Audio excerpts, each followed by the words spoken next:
One. What is going on, guys? Welcome to another episode of the Masculine Health Solutions podcast, where I'm joined with Gero and Big Al, the masterminds that, Mhm. basically are the guys behind Jelk to Grow. I got the coach here with the years and years of experience, and I got Gero, the man with the technology, the man that knows everything that we need to know about PE. The guy is still learning, just like the rest of us, but super excited to have you guys on to talk today. And Thank you. this has been a long time coming, like we've already talked about. We've had a little bumps along the way, even today. But I'm Mhm. super stoked that you guys are here. So first and foremost, how are you guys feeling today? Everything fine, Conrad. Thanks for the invitation. It's always great to join you on your podcast and share any important topics, discuss these important topics we all men need to talk about that are so taboo these days. So it's great. Thanks for inviting us. Yeah, I'm just happy to be here. I hope to be able to add to the conversation. Oh, you definitely will, Al. I mean, I've learned so much from you, even when I didn't even know you, man. So, like, Thank you. to say that, oh no, that's an understatement, man. I am super stoked to have you here. Again, you're a legend when it comes to PE. You're one of the guys that was here creating what I feel is the foundation for it, right? So, without you and your contribution, man, I don't think PE would be where it is. And I'm just super stoked to have you here and get to pick your brain about a couple subjects. Thanks. Sure, I'll do my best. Hey, Mhm. man. And honestly, I'm really happy to see, what Jellic to Grow has been doing lately as well. The growth that you guys have had is remarkable. And the product, I mean, I use my balm every day after I'm done pumping or doing my pee. So I make sure, I stay healthy. And that's one of the things that I think is underrated when it comes to PE. But one of the biggest things that I wanted to talk to you guys about was about ejaculatory control. Could you dive into what that is and kind of what got you started going down that path and why? For sure, for sure. Well, uh, first, thanks for the kind words, Conrad. It's good to know that you're still using your balm daily. Oh yeah. I use it sparingly too because I don't want to run out of it. So I'm like, Mhm. I don't use it during my workout. I use it post. I'm like, all right, cool. Now I can go about my Well, you day. can always let us know when you run out, and we'll send some more. But regarding your question, well, since Jolt to Grow started, we have been like broadening or to like have a more wide spectrum of solutions we offer to men and not just focus on something that lots of men share, which is insecurities regarding size. Hmm. And we really think that the attention shouldn't be all put there. There are other concerns we all have and that should be addressed, and that's why we also started giving more importance to those topics and offer more solutions for men that are also having these sort of problems, which in this case is ejaculatory control. Um, we like um, to use the term ejaculatory control because it's something you might have or you might not have. We always rather talk in these terms than saying, for example, or using the label premature ejaculation. I mean, obviously, we are not against diagnosing certain cases, but sometimes before rushing up, and this is something we are going to delve in a couple of minutes, sometimes it's better to refrain from using lightly these labels, which can further make our problems harder, like add extra pressure when it's not worth it. Hmm. So today we're talking about this topic, ejaculatory control, and five common barriers we recognize and how to identify and some practical strategies to tackle or yeah to tackle these usual barriers and try finding some relief in this sort of situation. Right, Al?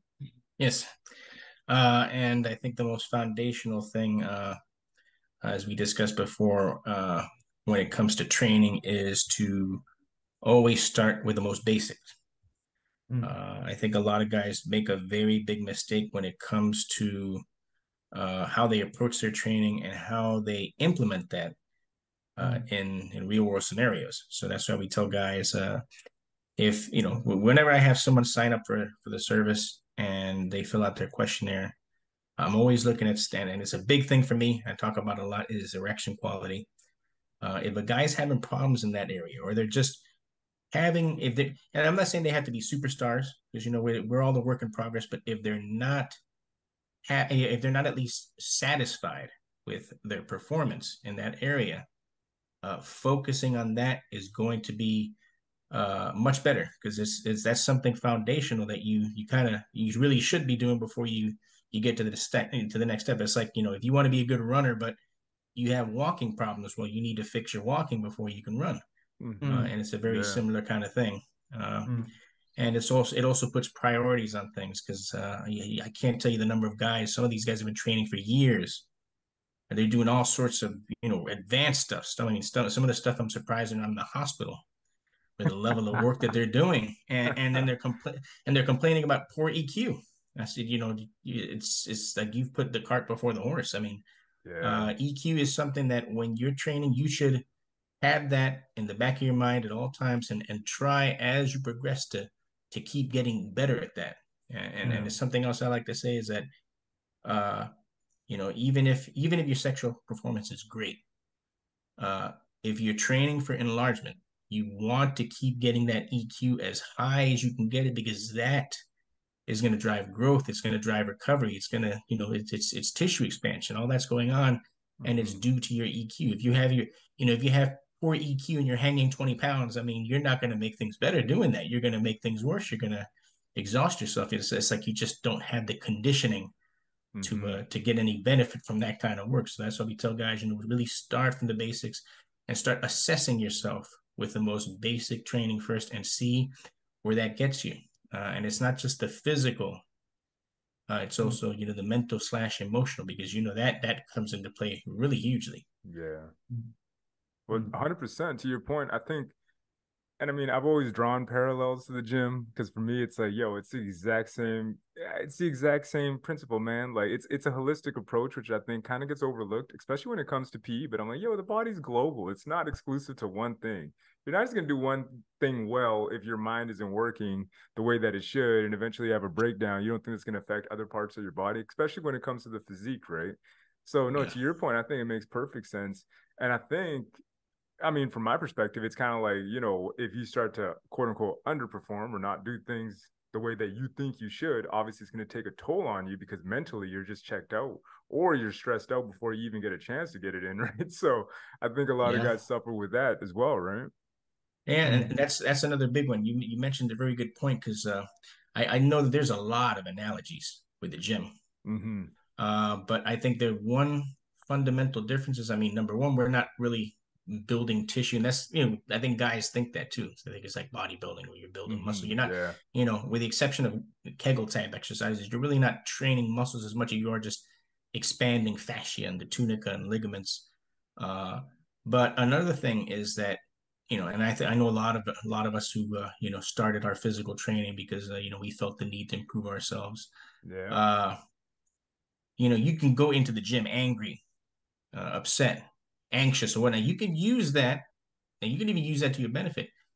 The thing is that the penis is not an organ that responds well to that. You know, the penis is an organ of the parasympathetic nervous system. You have to, you know, be relaxed, as Mm-hmm. opposed to, you know, being hyped up or angry or whatnot. So I mean, if you're training under that cloud of negativity, or you're just, you know, you're not liking yourself, or, you know, even self-loathing, I mean, every time you train, you're reminding yourself. That's what's really, really, really important, to get that mental aspect you know, prioritized as well. That's why, you know, I tell guys when you're training, you know, you should start, you know, don't even start your training unless you are in at least a neutral state of mind. I mean, if you're better than neutral, you know, if you're looking forward to your training, you're excited, you know, you're feeling great, that's great. But at least neutrality, because if you're scared, if you're angry, upset, or whatnot, and you're doing this type of training, I mean, the sexual response is one of the most powerful, conditioning responses. Imagine you're conditioning yourself to this negative behavior. It's like it's gonna affect you. It's gonna affect you very strongly, and you get to the point where, like, weeks later, if you're really diligent, months later, you're torching yourself with your training, because every time you're doing it,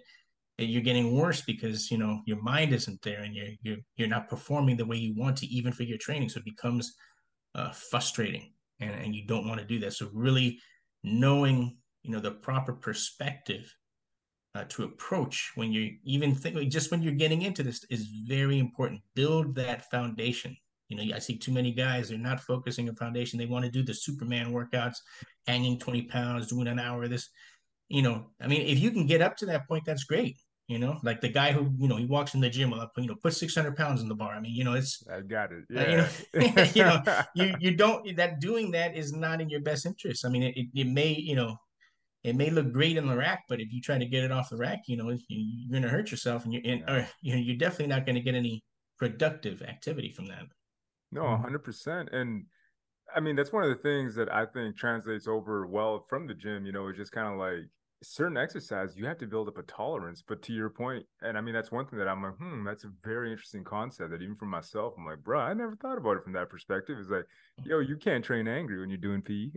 You're training No, no. something different, right? Yeah. Well, I mean, imagine what kind of response you'll get. I mean, I guess there are people who, are into that kind of thing. But Oh, yeah, it's there it's is, some yeah. it's yeah it's something that will cement itself in your brain. You Yeah. know, and especially if you're using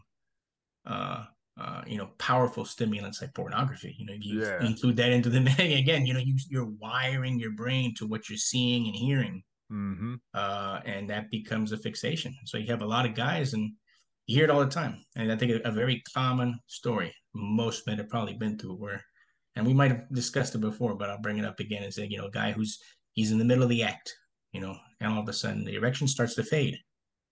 So what's typical is this guy will go into his mind and he'll start Yeah. thinking of something, maybe his favorite porn clip, a past experience, whatever masturbation fuel that he's used to using, Yeah. and that works. And then, but if he's introspective, he'll ask himself, why do I need to do this? You're a lovely partner. Why do I need to resort to this? Because they've conditioned themselves to that, instead Yeah. of, because they're comfortable. It's like that thought form is comfortable, and it's like, well, it works if I do this, as opposed to the potential unknown is like, well, is it going to work with her? Or, it's so it's like a safe space kind of thing. A hundred So percent. Yeah. so Well, it's kind of like to your point where you opened up with. It's kind of it starts with the mind. Mind is all, and that's one of those philosophies that I've been learning more about. The emerald tablets and all this kind of stuff, and looking at some of the esoteric philosophies out there where mind is all, and it all stems from the mind with your thoughts and all that stuff. And I think a lot of us could just kind of disregard it because we're busy, and you're just like, well, I need a quick fix now. Okay, I'm gonna go into the spank bank and see what's up. I'm like, oh yeah, that one. Shal Styles, 2008, or whatever yeah, the case may be for whoever you are, right? yeah. And I know that because it's kind of like, hey, I got exposed to that garbage when I was really young. So it's detrimental and all that, but it's something that needs to be addressed, which is kind of why when it comes to actually understanding ejaculatory control, what's the first thing that you guys kind of go about when you're addressing this? It's kind of like, okay, we know this is an issue in regards to ejaculatory control, and how do you go about pathologizing the problem? Let's say, what's your approach there? Well, that's the first barrier we recognize. I mean, we always say it's obviously important to um, get a professional attention when you identify there's a problem with you, but we shouldn't always rush up into conclusions, and Mm-hmm. that's the thing with some, well, especially in the sexual health field, um, dealing with lack of ejaculatory control or even with lack of erectile quality, we're often inclined to assume that we have PE or erectile dysfunction. And usually it's much simpler like that than that, And Mm-hmm. before diving into this sort of problem, I think it could be good for our audience to um, hear a couple of facts about ejaculatory control. And the standard definition, the medical definition of premature ejaculation is when ejaculation happens sooner than a man or his partner would like during sex within a defined period of time, usually less than 2 to 3 minutes.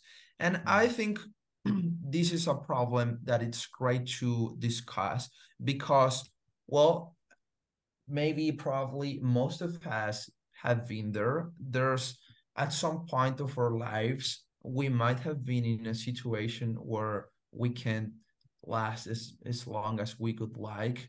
I mean, that has happened to me, and I think that has happened to 100%. lots of men. And we just don't share that, but the average duration, according to some latest studies, that our audience will be able to find in the description of the podcast later. We can share those links. 100%, yeah. One of the latest studies have find out that the average duration on penetrative intercourse is around 5 to 7 minutes. And that's much more than what we learn or see on adult films or porn films, Yeah. and that's something important to recognize, because maybe we're all imagining, like, oh, so maybe, I don't know, old men last around half an hour or so. And no, it's not the reality. It's not the reality. Yeah. No, I mean, and I think it 100% depends on who you're married to, who your partner might be. I mean, from my, That's a like, I big one. know in my experience, I'm like, bro, I need more time. That's kind of why I had to train myself and develop stamina just because, hey, you know what? They work differently than I do. And there's times where it's like, and it's interesting too, because I find that it's kind of like a range for myself. It's like anywhere between 15 to, like 30 minutes on average, just because, hey, you know what? Just got to get warmed up, all that good stuff.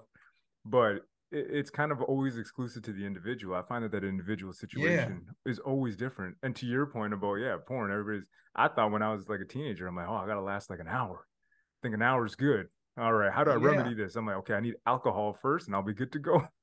And that's one of the usual goals our clients set to themselves. We receive lots of guys that when they fill out their forms, they claim, well, I want to last an hour or more. And this is something we'll discuss later when we reach another usual problem about this. But that's not what usually women want. Nah, not most. It's kind of like all the discussions I've had. It's almost like how fast can you make me come is more important. And honestly, she's just Yeah. trying to get to that point. And it's like, hey, if you can figure that out in under 15 minutes, she's happy, she's satisfied, and that Yeah, comes into the exactly. satisfaction kind of side of things. Exactly. So I think that would kind of fall into like communication, right? Total. I Yeah. think Yeah. there's that. Sorry, Al, go ahead. Yeah, I think there's that verbal communication you should have, and understanding who you're with is very important. And I don't want to get too ahead of myself because I know we're probably going to cover this later, but take it from some. I think I'm a little older than you guys. It's like the best sex you're ever going to have is with someone that you can allow yourself to be emotionally vulnerable with. Yeah. Think about in how many conversations do we have about this type of stuff. Rarely does the word love come up. It's almost like, well, we don't talk about that. But it's ironic the amount of grief that men will put themselves through for relationships that they don't even plan on leading up to that point. It's Yeah. like, it's like, what are you doing? You're catering to the lowest aspect of your ego. Wow. And you're suffering for it when, I'm not saying that you should, that to each their own, of course, but, if you keep that at the forefront and if you're not going to say marry that person, have a long-term commitment, at least recognize that, well, why can I not be this way with that person? Why cannot Why can I not, open up emotionally with that person? Well, maybe there's an incompatibility there, but you're trying to make it work because, well, she's open for sex. I mean, that's a concession we make. And, we play games. We like to play games and pretend, especially as men, and pretend that our emotions are not important or that we can turn them off, but we Yeah. can't. We think we can. And in that process, we suffer. And then we don't understand because we're so used to doing things. Like, again, in the gym, it's like, well, if I get angry enough, I can, get enough adrenaline to lift whatever. But try doing that with your penis. I mean, you get frustrated and angry, what's going to happen? It's going to have the opposite effect. It's because it's like, and I know you're studying things, so you should know about, the symbolism of the phallus. Why is it Yep. considered the seat of true power? Because there's no faking that. You cannot fake it. You can't Nope. fake an erection. No, I Nope. mean, so in order, but that's like it's like you picture it almost like quiet strength. Yeah. Like Teddy Roosevelt said about talk softly but carry a big stick. And I think Mm-hmm. he meant other things by that. But there is something to that. If you're confident enough with yourself and satisfied with yourself, you know, Yeah. you transcend that. You learn to transcend even the mind. That deepest part of yourself where where you at peace and everything. You don't even have to think, and you're at that state, and you can get to that state, through meditation or prayer or relaxation. Yeah. And you learn to get in contact with that and uh, understand that that's really your natural state. You observe creatures in nature, or if you're ever in nature and you just let your mind zone out, you have that kind of soft peace. It's not crazy. You're not, it's not the adrenaline rush. It's just you're just content. Mm-hmm. That's your natural state. I mean, that's what I think. And that's why I think a lot of philosophers will say that that's your natural state. But the monkey mind likes to play games and likes to, and it's useful. It's a very, and I like to, we're layered creatures. So I think, you want to train the mind so that you're not a slave to it. Yep. And you make it do your bidding in a sense, but you also have to let it out to play too, because it's like any other creature. We're physical creatures. We're incarnated. So I mean, you want to allow, you want to eat food that tastes good. You want to have nice sexual experience and whatnot, and that's great. Uh, but if you establish boundaries for yourself, not to limit yourself, but to act, and the boundaries are there for you to work up from. They're not Yeah. they're not there to keep you out. They're not there to keep you in there from there. It's there to keep the bad stuff out. And if you see it from that perspective, it changes things, and you'll start making a lot better decisions in the choices you have, and why you start examining, why should I be doing this? Is it going to make me happy, or is it just to make my ego happy? Yeah. And I mean, to your I point, think. it's kind of Mm, like, oh, sorry, but I kind of feel like the one thing that you mentioned right there at the beginning, I think is massively underrated is that you're right. You want to do your best and you want to perform like a stud to this person that doesn't mean anything to you. And that's the mm, crazy part about it when you kind of take a step back and you look at it from that perspective. It's like, bro, you want to be the number one stud in the bedroom for somebody you don't love, you don't care about, and it's kind of like I'm just a sexual performer, but this interaction or this sexual experience will mean nothing to me in the long run. So it's like, what's the point? Whereas, and I think that's where marriages kind of fall apart as well. Is like, okay, now you're happily married, but now you're fantasizing about the past or all the things that you didn't do, right? And you're not putting that same energy into performing to the max for your wife and make love mm, out of it because you're supposed to enjoy that experience, right? And you're supposed to mm. push things to that maximum, I think, right? So you can get the most out of the relationship that you have and you build that for the Yes. rest of your life. And it's far more gratifying. And the sex is so much better. It's kind Yeah. of like, it's not like just two animals going at it, you know? But I think that's the fantasy that's been sold to so many of us. And it's Mm-hmm. not just men. Women have been sold that, and then they're suffering because of it. Yeah. It's like, why are they so unhappy? It's like, well, I'm not going to get into telling them what to do, but it's like, that's you put the cart before the horse, you're gonna have problems every time. Yeah. Yeah, and I think that's something related. That fantasy that's being sold to us, like I was saying, it has pretty much a lot of relation with masculinity in a sense. It's Mm-hmm. Yeah. masculinity is much more based in social recognition, usually from our peers, rather than developing emotional tools.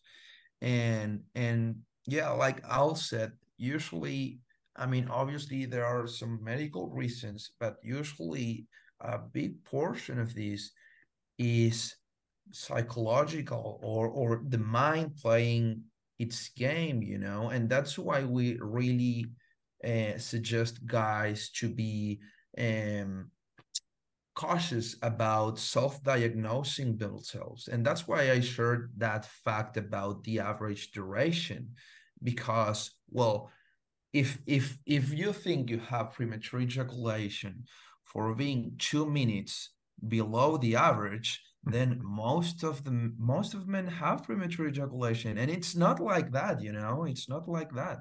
I mean, why should we um yeah, why should we hold the social stigma of a disease, of an illness, where when it's so much simple and you can start looking for practical solutions? Because we find that a lot of this has it's related to obviously our mind, but also our habits and some different points that we'll later discuss that play a role in our ejaculatory control, you know. So instead of jumping to conclusions and saying, okay, oh my God, I have premature ejaculation, what will I do? No, it's not like that. It's much more simple. We can find out practical solutions. For example, PE has a lot of techniques that aid greatly for this. And when you start seeing results, you see that it was much simpler and there was no need of making such fuss about it. But a second point that you guys were talking, and I think it's essential, is, well, the next barrier we have on our list, which is lack of communication. And I think what you shared, Conrad, it's great. Like whenever you set your boundaries, and for example, whenever you are honest about what you need in a sexual scenario, for example, time. Like, okay, I want you to take things slower. There's no need to rush.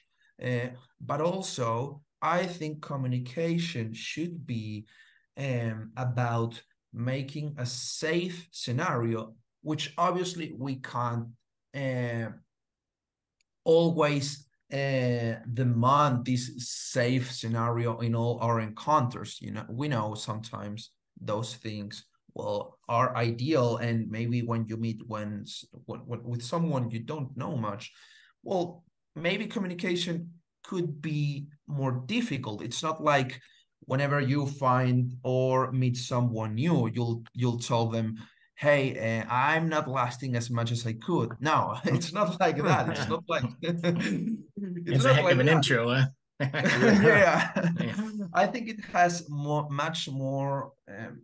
It's more related to, for example, putting less important and protagonism to penetrative sex, and yeah, picturing sex as a whole menu with different plates that don't necessarily have an order. So Mm-hmm.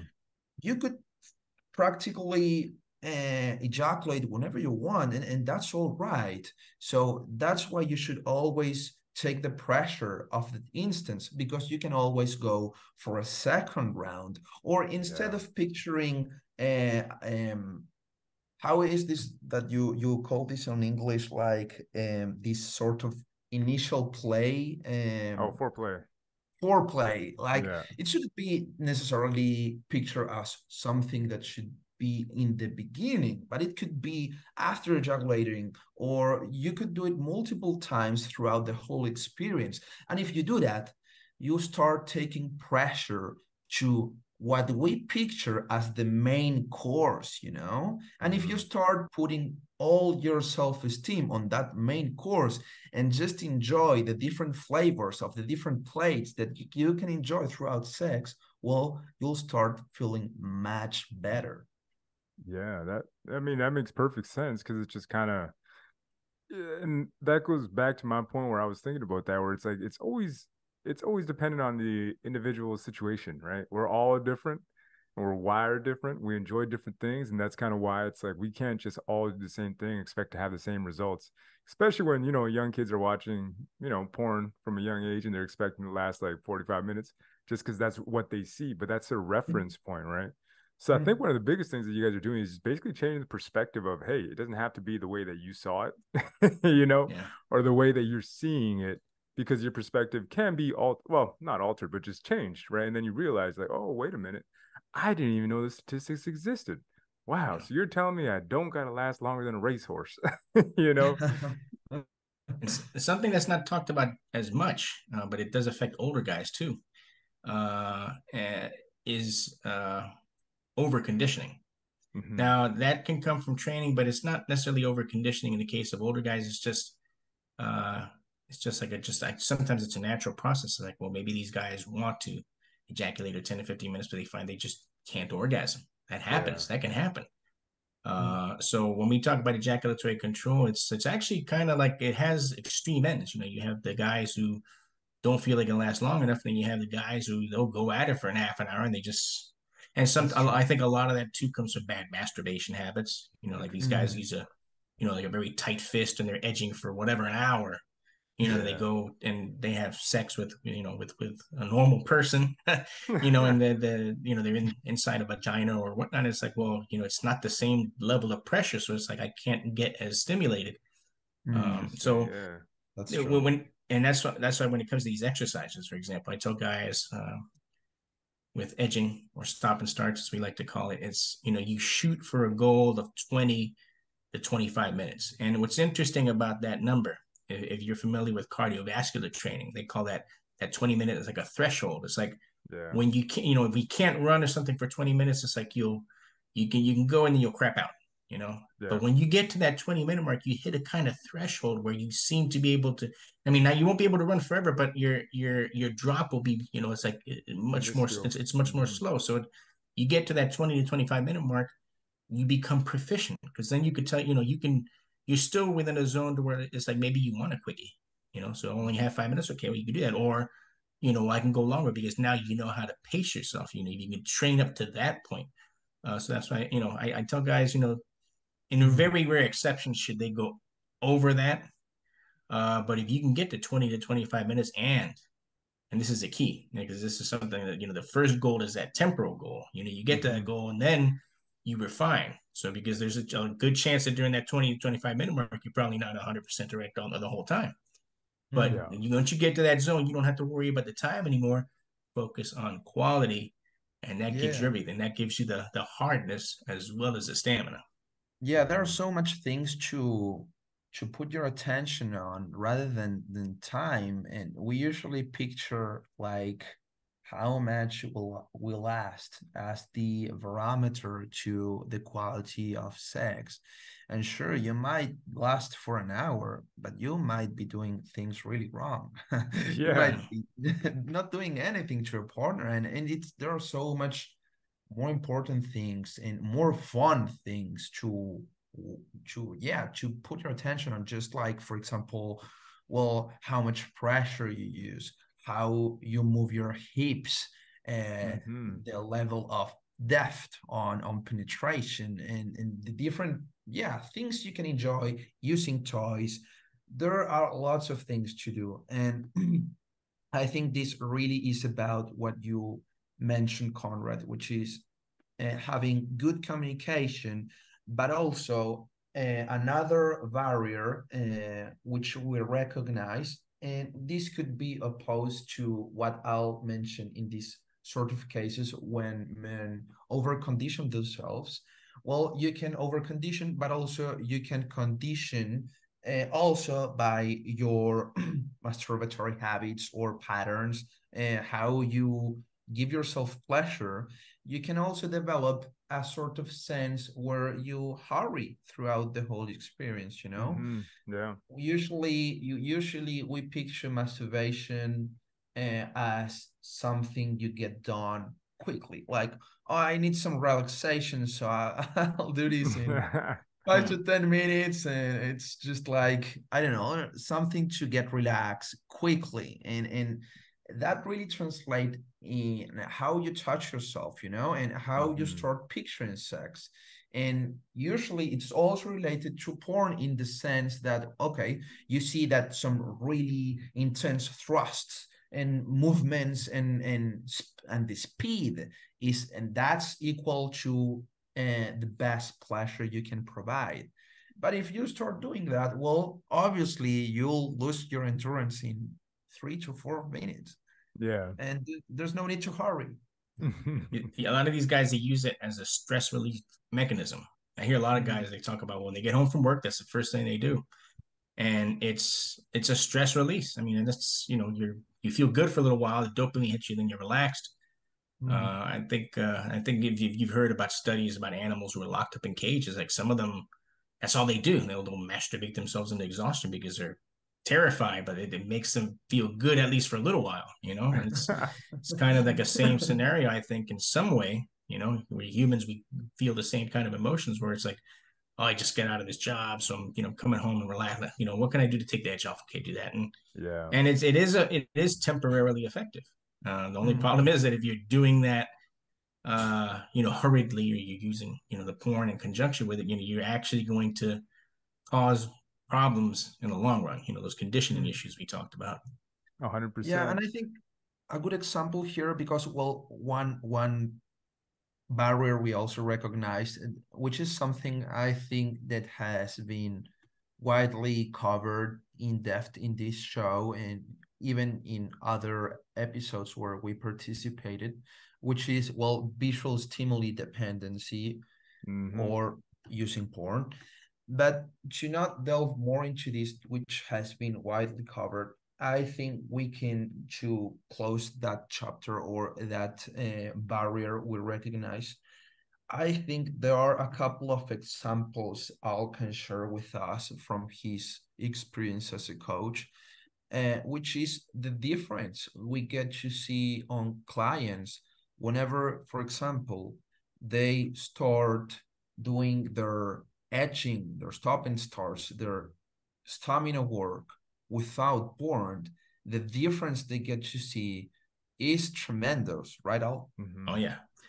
And that's the first thing. With some guys, kicking the habit can be an issue because you get a lot of them that they'll fall off the wagon in a sense, and it's important to let them know, hey, I mean, if that happens, let's say you've been training a few weeks, and you get someone who that happens to, it's like, well, I've fallen off the wagon, so I might as well just, I think I don't know if we've used that analogy before, but it's like the guy who gets his tire punctured on the highway. It's like, it's like, okay, the guy, he runs over a nail or something, he gets out of the car, and the logical course of action is not to puncture the rest of the tires. It's like, well, I got one flat tire. I said, no, it's like, you fix the tire and move on. It's the same kind of thing.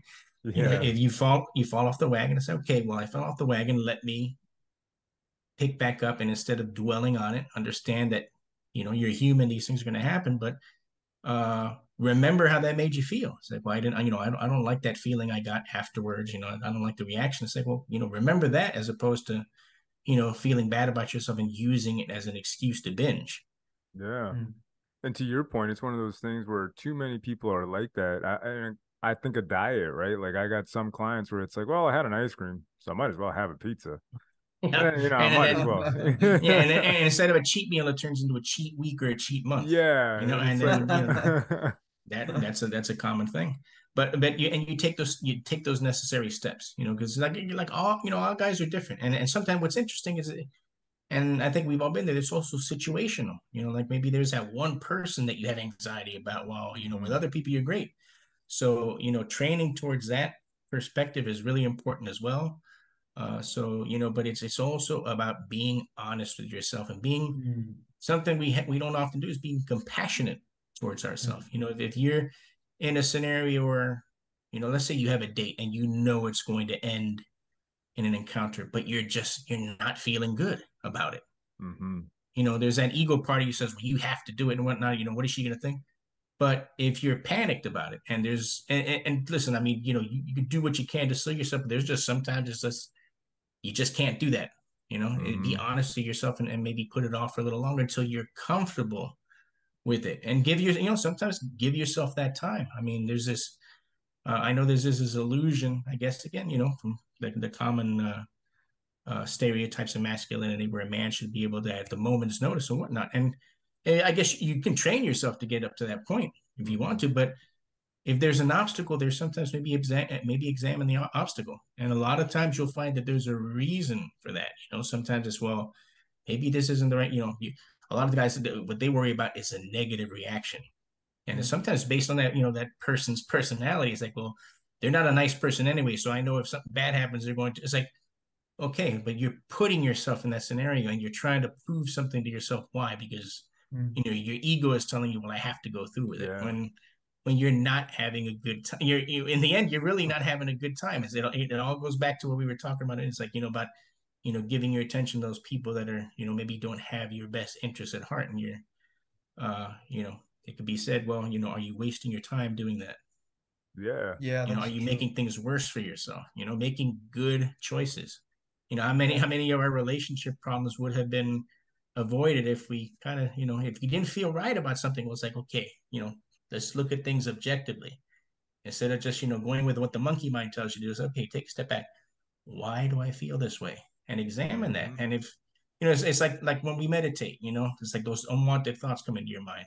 It's like, well, if they're unwanted, you let them go. But let's say it's a legitimate thing. It's like, well, I don't feel, examine it. You're supposed to examine your thoughts and you do it before you dispose of them. It's like, so I said, well, because in my experience, she's not, she hasn't been nice to me and any little thing. It's like, well, so you think you're going to, so you already have one strike against you in that sense, because you're forcing yourself to do something with someone you don't really like all that much anyway, but you're forcing yourself to do it Yeah. and, probably creating negative conditioning in the process. That's why you see people who, they stay in these relationships for a long time. And then, and at some point, even the novelty of whatever good sex they have runs out because it's just too much. It gets to be too much and it's just not worth it anymore. And I see that happen a lot. It's super Yeah, interesting I because think. you're right, Sorry, go 100%. ahead. Like, sorry, but it's going back to your point. It's almost like that performance anxiety, and it's like it Yeah. shouldn't be performance. It should be something fun, right? You're supposed to, like, That's I that's what think, you said right there. right. That we and so many studies support it. Human beings. Like when like when you see kids learning languages, it was often thought that their ease at learning was because their brains are empty. When it's actually been found out the reason why they learn so quickly because they're having fun doing it. Mm-hmm. Well, how many times when an adult is ready to take a language course, it's like very dry. They got to choke. They're not looking forward to that. I No. mean, thankfully, there's a lot of new programs out there where it's interactive and you're fun. And say you're talking to people, that makes it fun. Mm-hmm. That's why immersing yourself, like when you immerse yourself in a different country, different culture, it's like you're living it, you know? Yep. Uh, but it's again that the whole aspect of it being fun. And we put this pressure on ourselves. I mean, humans are probably the only creatures that do that. I mean, maybe not, but I'll give you a perfect scenario. It's like a story I was telling Gero a little earlier. Let's pick a baboon. An animal. It's pretty close to relate to because it's kind of human. Like you picture that baboon out in the savannah. Say he's it's a male baboon. He's just woken up after he's nice nap, great meal. He's feeling great. He's at the peak. He's at his peak. He sees a female in one of his harems. And she's receptive. That baboon is probably not going to think to himself, well, is it a good time or that baboon is going to go by his instinct, and that instinct is in every one of us if we just allow it to manifest itself instead of using that. And we call it the monkey mind, yet A monkeys don't hundred have those percent. problems. Yeah. uh, and so that animal is not going to think it, it's just going to go and perform because it's in its instinct and it's not fettered, because humans, that animal is living in the now. Mm-hmm. Whereas humans, we like to live sometimes in the past and sometimes in the future. And that can be good for certain things, but for other things, it's best to put that kind of thinking aside and focus on the now, and especially when it Yeah. comes to that. I But know. let's add to that story because we could build on that and we could see where premature ejaculation comes into play. So let's say that baboon is doing his thing, he's in the middle of it, and out from behind a hill, a hunter pops out and he fires his rifle. He doesn't hit the baboon, but the sound scares the baboon. Nature is intelligent. So what's the first thing that's going to happen? Run. That baboon's going to ejaculate immediately and then leave. You notice that again, premature ejaculation is on that spectrum of, like if you've ever been in a scenario where you were anxious, but not so anxious that you couldn't get enough, but it's like, as soon as you went in, you came. Mm-hmm. It's a very similar mechanism because nature's intelligent. Nature doesn't want to waste that opportunity.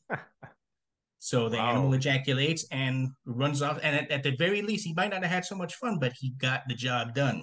Yeah. He hopefully fertilized that female and propagated his genes, and that's which is, I know sex is great and whatnot, but the function of it is to, in addition to Carry on bonding, the it's species. also to Yeah. reproduce.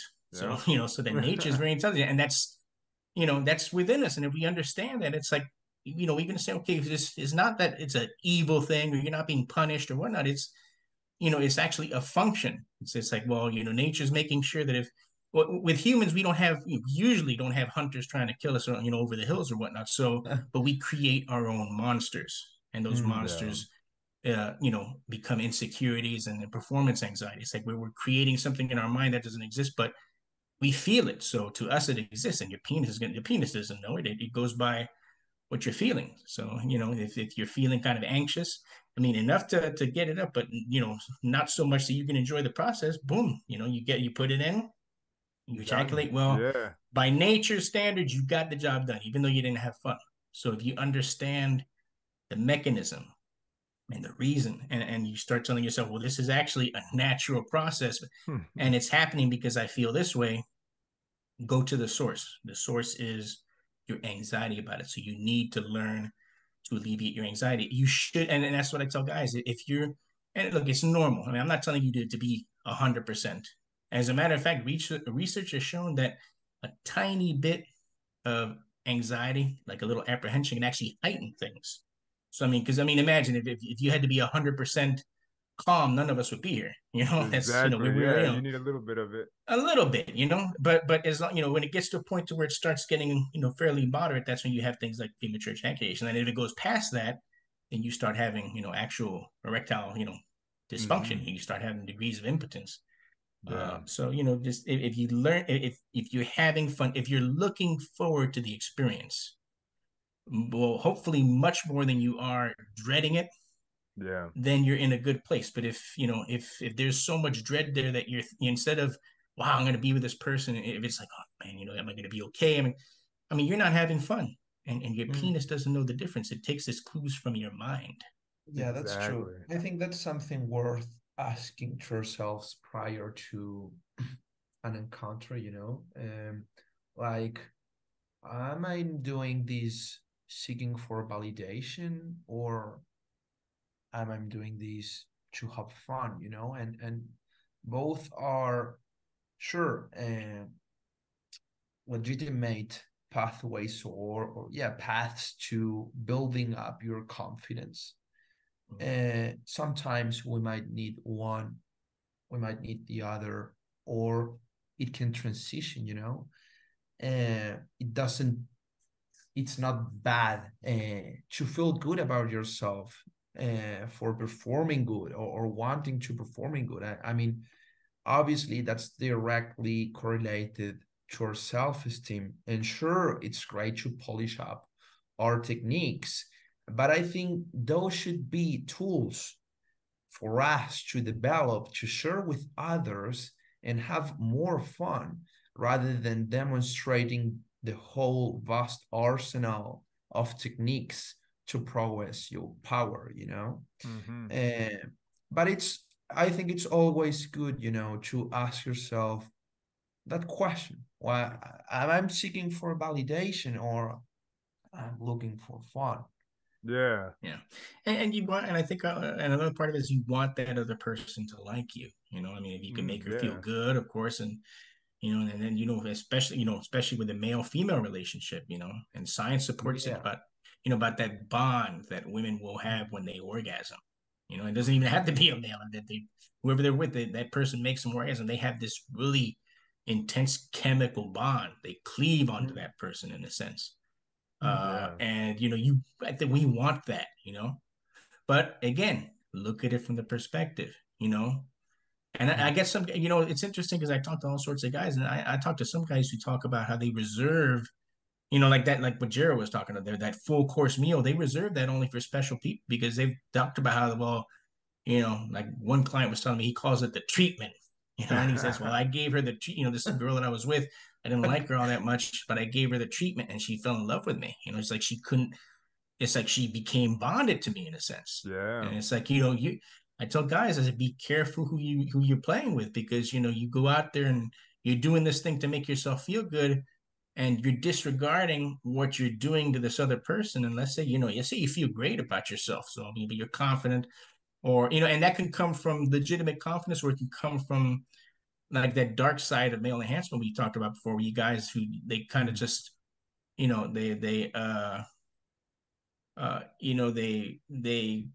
when they use sex as a weapon in a sense. It's like, they objectify their partner. Say, well, I'm not going to put much emotional. This is just like someone I'm having sex with, not a big deal.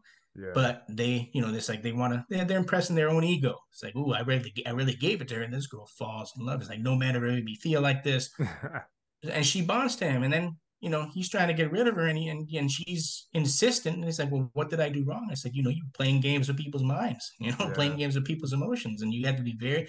It's like a superpower in a sense, and if you abuse it, there's going to be repercussions. You can't expect to do things with another person, and then well, she's disposable. And it's like, well, she doesn't think so. You made her feel this way, and those were genuine emotions for her. She may have never felt like that before, but Yeah. she, piss her off and see what happens. That's, you got to be really careful with that. Well, hell hath no fury like a woman scorned. So that's definitely a game that I wouldn't play. But as far as like, the ejaculatory control techniques, one thing we did mention earlier was edging and stuff. What other methods do you guys use as well or employ? Like, do you guys do Kegels? I've recently started to kind of use reverse Kegels myself, and I'm like, yo, this actually is pretty effective, you know? Yeah. Yeah, And it it's is. one thing I kind of always overlooked. And I mean, funny story, when I first started doing Kegels, I was like, yo, man, this actually helps with girth. So I'm gonna do erect Kegels, and I did them super hard.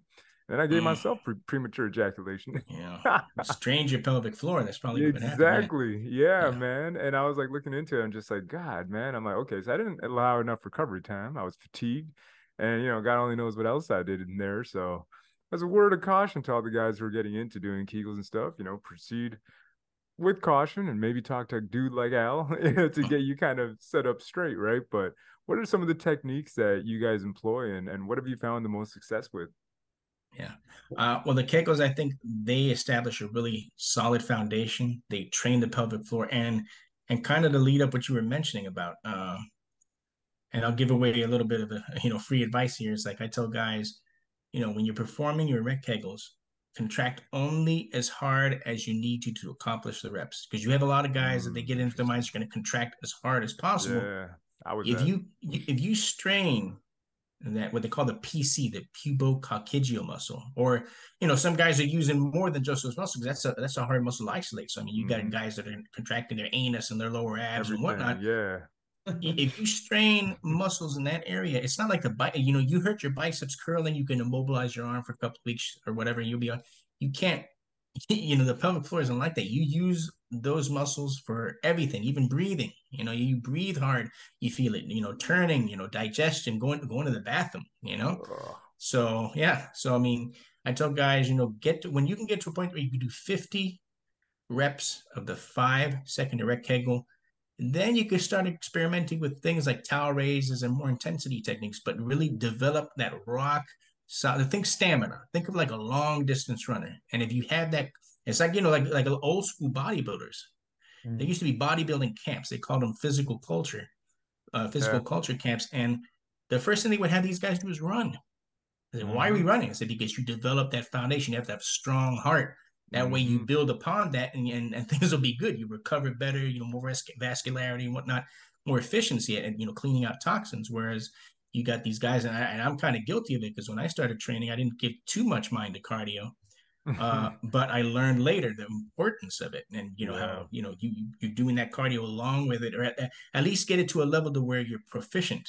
Yeah. And that's when you start getting into that. So I think the Kegels are good for developing that strong pelvic floor. It helps you with that precision. Of course, it helps. And the Kegels have been actually, found to studies that support that as well. They have been found to plug venous leaks, which some men have naturally, some men have that. Like when testosterone levels drop, it's been shown that sometimes the penis develops penis leaks. But there's a study that shows that Kegels were actually superior to certain surgeries for repairing that. So you're strengthening the corpora and the corpus of the penis by doing that. So and then you have the reverse Kegels, which is really good for it's good for men with have problems of urinating, like urinating, like the urine stream isn't that strong. Yeah. And also for more forceful ejaculations. You have your edging, of course. It's another exercise that we call it the master your orgasms. That's where, I mean, you could do this while you're edging when you're trying to say extend the time, because a lot of times when guys are edging, they want to beat that clock, they stop, to get that time in and whatnot. Well, with master your orgasm, you're focusing on just lightly stimulating the frenulum area, just very lightly, sometimes even no movement, just touching it to maintain just enough stimulation to where you keep the momentum going without allowing your erection to deflate because you're doing nothing. So, that's another really good exercise to develop that precision. And it also, that mind and body connection where you learn to feel what you're doing when you're performing the exercise, as opposed to just kind of hoping things go well. You really, you focus on what you're feeling down there and you extract the maximum benefit. That way when you're with your partner and let's say you want to, you say you're close to ejaculating, but you don't want to, you just instead of stopping, you just slow things down, or maybe, rub yourself up against her in a way where it kind of simulates that activity and you're used to it. So it's like you can pace yourself as opposed to, I'm touching a very sensitive area. So, your training should mimic what you would expect to do in a sexual encounter, at least, especially as far as the edging is concerned, and even the master your orgasms exercise. So, if you duplicate that, you condition not just your penis, of course, but you condition your mind and say, well, I've done this before, this feels familiar. You have mastery. Yeah, it's kind of like rewiring. Yeah. Oh, go ahead, Gero. I would add two more suggestions in the frame of the edging or stop and start exercises, which, by the way, will share with you guys to read later the links to the article where we explain in depth the stop and starts exercise, or edging as it's also called. But there's also two techniques that could be incorporated and combined while practicing edging.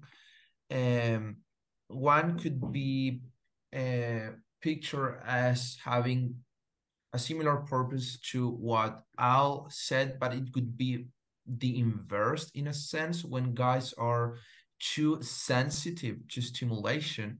One technique that has been proved to deliver great results on developing more endurance is the penis root masturbation. So instead of stroking the whole shaft or the head, you just focus on the first 2 inches or inch and a half of your penis, the root, as we could call it, and just stimulate that part. So, for example, you could devote your edging sessions, let's say 2 weeks even, with that sort of stimulation if you're too sensitive, and you'll start seeing noticeable results. And when you start feeling that you already are doing better, or you're mastered a little bit your ejaculatory control, you can start incorporating more challenging techniques. Another strategy, because like I'll mention, this has pretty much to do with the mindset or fears that are orbiting our minds, so that usually is related to our parasympathetic part of our brain. So usually while practicing edging or before practicing edging, and this could be translated into a sexual scenario when you master it. If not, it could be a little bit awkward. But this technique I'm going to share, it's called the 7-11 breathing technique. And you breathe. So it go like this. You breathe in for 7 seconds Mm-hmm. and you breathe out for 11 seconds. So you do that a couple of rounds, a couple of minutes, and you start relaxing your parasympathetic system. So you can practice it while performing your stop and starts, your etching before or during it. And when you feel like you're more used to it, because sometimes, well, breathing out for 11 seconds, it's a Pretty lot. long. Yeah, I was gonna say. I was just trying right now. I'm like five. Oh, I got to like seven. Yeah, you have to practice it. So whenever you are more used to it, you can do it before having sex or during it, and it really Mm-hmm. helps. It really helps. No, definitely. I mean, the thing that I feel is like it's a combination of all the things that we had mentioned earlier, which is why I think it's a perfect way to wrap it up. I mean, first we talked about the mind, talked about communication, talked about how, your tempo, the speed that you're going at it. Are you going at it like a wild animal? Are you taking your time? Is it a full course meal or is it an appetizer? Or are you getting fast food? What are you going for? Right? And I think all that kind of comes in and combine that with the practical strategy.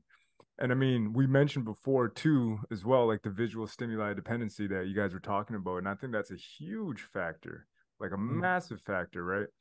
mm, And I think that all these things kind of tie in from a very global perspective. It's like you guys didn't view this from just one singular thing. Cause like back in the day, and this is why I'm talking right now, is in regards to myself, is I remember when I first started to like, hey, I got to work on my endurance. What can I do? Because this position, whatever, is messing me up.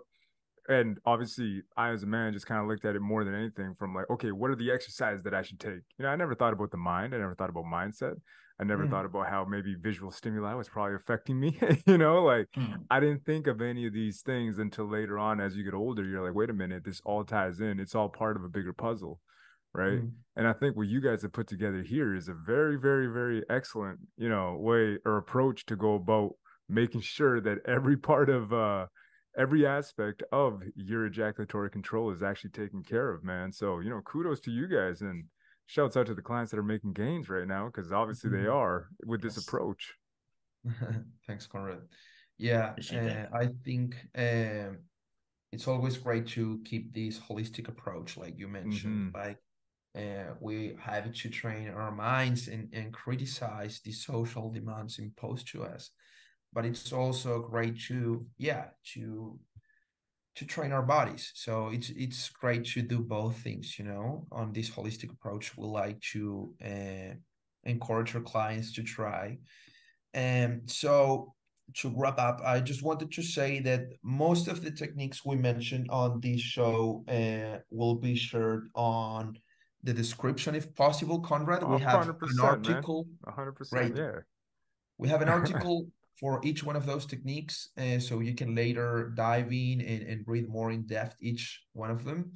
Mm-hmm. And just wanted to mention and announce to our listeners that we just released a new membership on Joke to Grow for clients who want to address any of these common sexual issues, such as, well, lack of ejaculatory control, lack of erectile quality, if they're feeling insecure or inadequate about their size, that's something that could be addressed, that can be addressed also.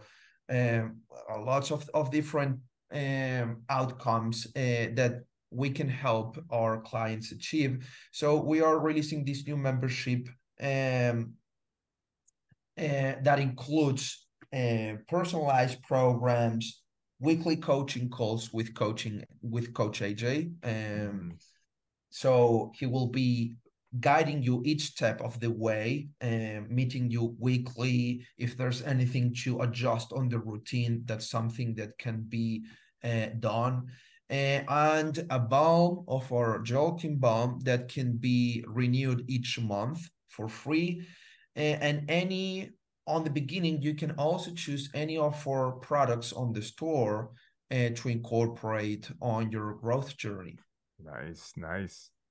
Make sure I include that So in the intro as well, though. Don't worry. I got to make sure we talk about all this stuff because no. And I mean, I love your company, man. That's kind of why, I love talking to you guys and I love promoting everything you guys have to offer because you guys stand behind what you're talking about. And I think, like I said earlier, it's about the holistic approach, but you guys approach PE from a very, very holistic way. It's like you guys are addressing all the different things. It's not just the equipment, it's the direction, it's how to use it, it's the coaching. So, I love what you guys are doing, and I'm going to make sure that everything's included in the description, but in the intro as well. Make sure all this stuff is Awesome. talked about. But no, I truly appreciate what you guys are doing, man. You guys are ripping it up. So, Thanks, Thanks. Conrad. We really appreciate it. Thanks for the invitation. 100%. And any Thanks for closing words, Al? I just want to thank you again for having us here. We like to help men achieve their goals.